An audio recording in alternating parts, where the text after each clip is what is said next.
ഈ കേരളത്തിലെ ലക്ഷക്കണക്കിന് വരുന്ന വിദ്യാർത്ഥികളിൽ ദേശീയ ബോധവും രാജ്യസ്നേഹവും പകർന്നുകൊടുത്ത് അവരെ വിദ്യാഭ്യാസപരമായി ഉന്നതിയിലേക്ക് കൊണ്ടുവരാൻ ബാധ്യസ്ഥമായിട്ടുള്ള വിദ്യാഭ്യാസ വകുപ്പ് മന്ത്രി അവിടെ താമസിച്ചു വന്നു എന്നുള്ളത് മാത്രമല്ല, അദ്ദേഹം നടത്തിയ പ്രസംഗം എത്ര ജുഗുപ്സാവഹമാണ്. അവിടെ ഏതോ ഒരാളുടെ ചിത്രം ഇരിക്കുന്നു എന്ന് പറഞ്ഞുകൊണ്ട് ഭാരതാംബയെ തള്ളിപ്പറയുക മാത്രമല്ല,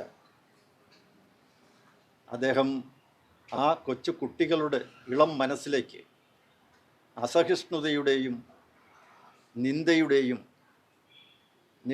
നിഷിദ്ധ ചിന്തകൾ കടത്തിവിടുകയാണ് ചെയ്തത്. ഒരിക്കലും ഒരു വിദ്യാഭ്യാസ വകുപ്പ് മന്ത്രി ചെയ്യാൻ പാടില്ലാത്തതാണ്.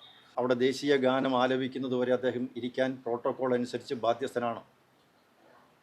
ഒരു രാജ്ഭവനിൽ നടക്കുന്ന പരിപാടികളെക്കുറിച്ച് വളരെ വ്യക്തമായി ഏതൊരു മന്ത്രിക്കും ബോധ്യമുണ്ട്. പക്ഷേ ആ കീഴ്വഴക്കങ്ങളെല്ലാം നഗ്നമായി ലംഘിച്ചുകൊണ്ടാണ് അദ്ദേഹം ഭാരതാംബയും ദേശീയ ഗാനത്തെയും ഒരുപോലെ നിന്ദിക്കുകയും തള്ളിപ്പറയുകയും ഒക്കെ ചെയ്യുന്നു.